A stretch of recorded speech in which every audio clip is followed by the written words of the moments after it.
Does gentle and holistic sleep coaching mean no crying?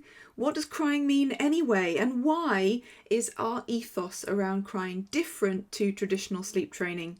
If you've ever wondered any of these questions, stick around because I'm going to be wading in to the murky waters of crying today and answering the most frequently asked and often confused questions people have about crying. I'm Lindsay and I'm proud to have trained over 600 fabulous professionals through the Holistic Sleep Coaching Programme, the most comprehensive evidence-based sleep programme for those wishing to pursue an extraordinary business supporting families gently with sleep. Crying is a huge topic, both for parents who are seeking gentle sleep solutions, as well as practitioners who are confused about whether crying and gentleness are mutually exclusive or whether the truth is more nuanced. So what are the 5 big questions people have about crying? 1. What even is crying? And is all crying bad?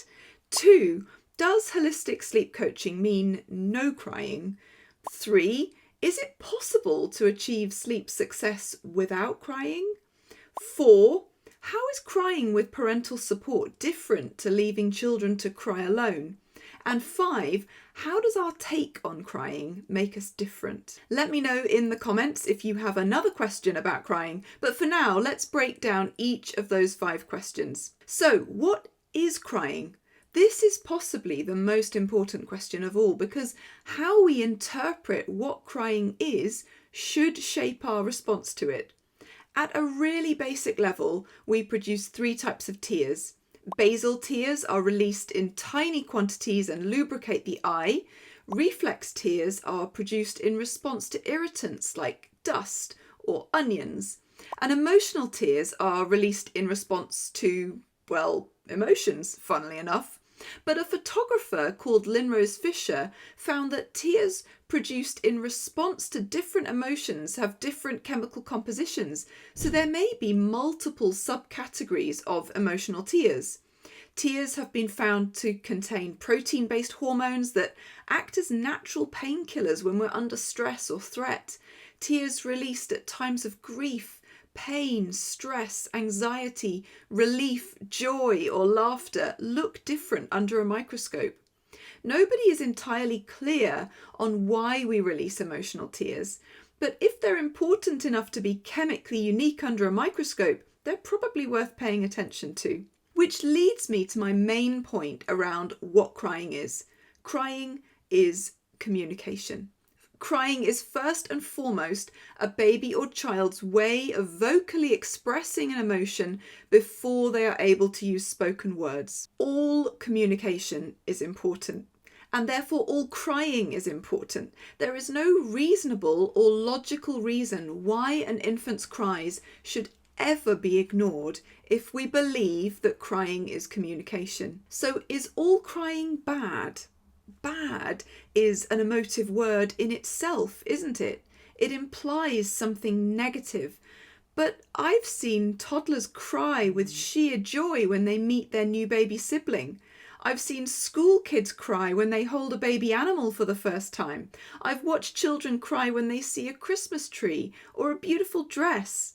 When we truly understand that crying is communication, we learn to be curious about crying as a vocal expression of a range of emotions. I think when we ask this question, we first need to step outside the mainstream sleep training paradigm, which would probably suggest that if a child who is fed, changed, clean, dry, properly cared for and safe cries, then these cries can be legitimately ignored. The problem with this mindset is that this disregards all the other meaningful reasons why children cry in the first place. The most important reason from a responsive point of view is that crying is a response by a child to elicit caregiver proximity. Infant crying makes adults react. It's hard to listen to a baby crying without some kind of stress response, isn't it? We're hardwired to want to make it stop. This is thought to be a really primitive response that ensures infant safety. But even if a child is physically safe, we also know that they develop optimally when promptly responded to. So that proximity-seeking behaviour of crying is an attachment-seeking behaviour designed to get a parent close to a child to keep them feeling emotionally safe as well. So the million-dollar question is, does a gentle and holistic approach to sleep mean no crying? My response to this question is first of all to rephrase it. Does a gentle and holistic approach to sleep mean that communication is responded to? Absolutely. Again, if we have a proper understanding of what crying means, it should be obvious that being gentle is not synonymous with no crying, because that means no communication, no experience of a normal range of human emotions. Gentle and holistic approaches to sleep acknowledge the complexity of human emotions and the need for those communicated emotions to be heard, listened to, respected, and treated with compassion.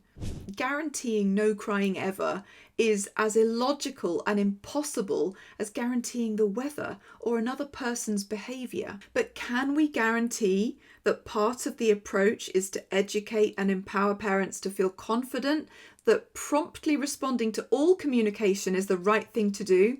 100% yes.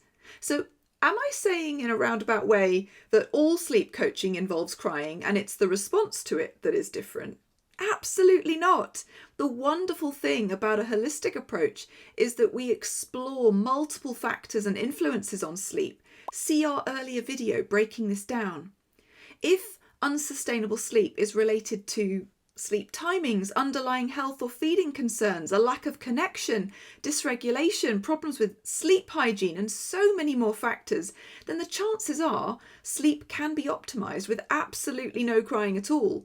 Part of the beauty of approaching sleep in a holistic, whole child, family-centered way is that absolutely every variable is explored, and those that can be optimized are, in order to improve sleep, often without even changing any aspect of sleep management. If the sleep challenge is related to issues around fair and age-appropriate boundaries, or parents wanting to shift away from a way of responding that has become difficult for them, then a child may have strong emotions about that, and that could result in crying. We're not here to lie about that. Parenting often involves holding boundaries with love and respect, and that applies to nighttime parenting too. But children and infants are absolutely never expected to manage those big feelings alone. And this brings me on to the fourth question, which is, how is crying with parental support different from crying alone? Is crying in arms similar in terms of stress reaction to crying it out? Well, it's important to say firstly that there is no research on this, but we can apply what we know of attachment, child behaviour and attunement, and use a healthy dose of common sense to try and understand this. It's really important to separate crying alone in distress and crying with parental support and empathy. When parents want to change the way they respond to their little one, it's entirely logical that a child would communicate the fact that they're confused, disappointed, sad, angry, or frustrated about the change. Holding loving limits is not the same as leaving a child with an immature self-regulatory system to cry without parental support. We can't stop people from experiencing big emotions. Imagine two scenarios. In one, a child who had previously been fed back to sleep every hour is being held by their parent. The parent is stroking their back, kissing their head, swaying, soothingly saying, "I'm here for you, I know this is hard."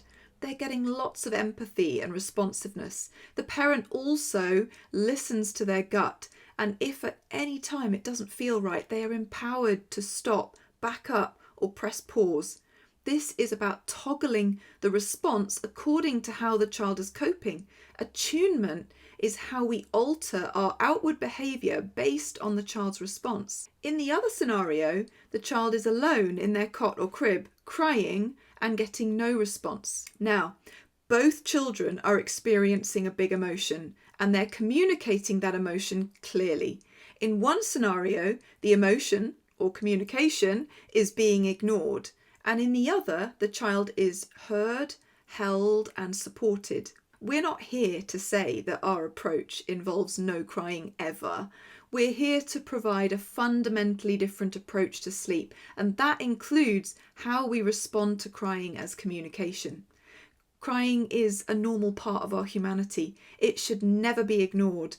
But more than that, crying should not be oversimplified either.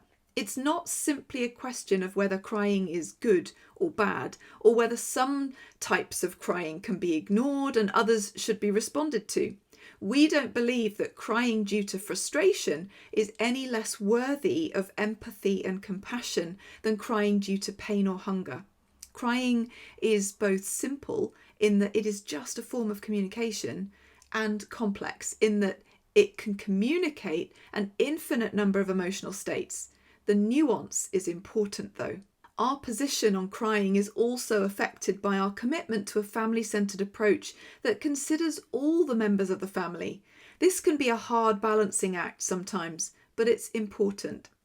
It is our interpretation of what crying is, as well as our recommended response, that makes us different.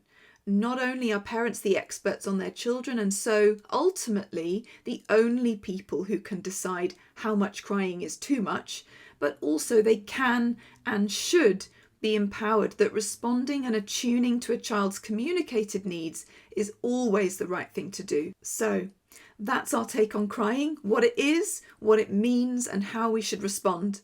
If you're interested in supporting families with nuance and compassion, blending science and evidence-based with genuinely gentle and practical sleep solutions, then we would love to hear from you. The first step is to book a call and see if we're a good fit. All you need to do is click the link below this video. And if you enjoyed today's video, don't forget to hit like and subscribe. Speak to you soon.